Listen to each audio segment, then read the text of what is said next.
Welcome to Relational Effectiveness. My name is John Hoerauf, and I'm sitting in for my wife Lynn. And I want to start out by thanking the Strategic Advisor Board for sponsoring these videos. Today we're going to kind of wrap up the idea or the exploration of the toxic motivations. And as we do that, if you haven't taken the time to kind of journal through and think through this process, I'd encourage you to go back a few videos and watch through what we're talking about, because you really want to identify the goals that you have, and you want to ultimately pick one goal that you're going to work on. And we'll talk more about that as we get into the authentic motivation stage. But you want to look at what it is that stops you from accomplishing this goal historically. It's probably a goal you've had before. And I'm guessing that you've tried and you've been successful for a time, and then it's been blocked. And you tend to, if you're like most people, what you'll tend to do is blame yourself and say, there's something wrong with me. I'm not motivated enough. I'm not trying hard enough. I need to focus more. I need to get more accountable. And all of these things that we tend to want to do work on the will, which, if you remember, the motivation is what tries to control the will to accomplish its desires, not necessarily our desires. And if we're just focusing on the will, we can do that for a time, but there's no way you're going to be able to keep that up forever. And if our approach is to kind of berate ourselves, get ourselves together, pull ourselves up by our bootstraps, try harder again next time, it'll work for a little bit and then it'll fail. And eventually you'll probably just give up and stop even trying to do it. And you'll add to that false identity that says, that's just not for me. I'm just not a person who can whatever. You see these other people that have been successful in the things that you want to accomplish, and you don't know why, but you can't do it, so you think there's something wrong with you, or that they're special, or they've had extra breaks, or whatever it is, and life is easy for them but not for you. And then you get into that sort of a realm of thinking. What I want you to focus on today is your thoughts, those automatic thoughts that come.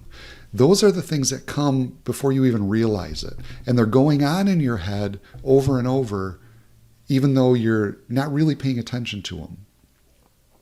And so they're kind of hard to grab.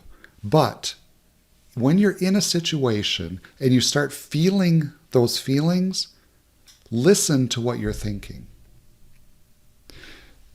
It might be, and I want you to write them down. And you probably aren't even going to want to share them with people. It'll probably be embarrassing. It might be the kinds of things that say, I'm not good with money. Or it's wrong to have money. It's wrong to be wealthy. Or I don't know what I want with my life. I can't achieve the kind of physical fitness I want. I just can't. I don't fit in. I'm absent-minded. It's just I'd forget my head if I wasn't attached. Those kind of things that we say to each other. Or maybe there's this feeling inside that I'm going to get in trouble somehow. I can't think of anything I've done wrong, but your supervisor walks in the room and you get tense. And there's just this feeling, this thought that I'm going to get in trouble. As you're going through your day, take time to just jot those down. And what I want you to do as you're doing that is see what patterns there are. Put them all down and then start kind of grouping them together. And you may find that there's 2 or 3 main groupings of automatic thoughts, those negative thoughts that come to you that plague you over and over. And if you think about that, if those are there and if you've come to believe them over time, what happens is you can't act differently than who you believe you are, at least not for very long.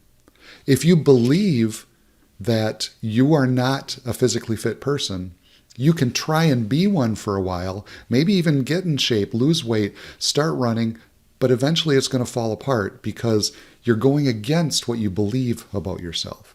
If you believe that you're not good with people, that you're a bad conversationalist, that you're a boring person, then you can try and act that way for a while, but you're going to fall back into what you believe to be true about yourself. That's why these automatic thoughts are so important. So as we look deeper and deeper and deeper, this is what we want to get to. What automatic thoughts do you have that keep coming up? And then what we're going to do as we look toward finding your authentic motivations is find ways to counteract those automatic thoughts, to change them, which will be ultimately changing your identity, the way you see yourself, which will then change the motivations that will allow you to move in the direction that you want to go. So again, this is part of a process. First, we need to really uncover what's there so that we can change those and move forward. So what I need you to do this time, based on some of the other stuff that you've already written down, just start listening to your mind. Even if you don't like what you hear, even if you'd be embarrassed for other people to hear what you hear, write them down and then just kind of keep that list. Then start grouping them together to see how they fit into groups, into categories. And then when we come back, we're going to start looking at how to attack that and how to change those and how to refute those thoughts and change what you believe about yourself. And that is the first real step into finding your authentic motivation. So with that, we're going to stop for here. Have a great day, and I'll see you next time.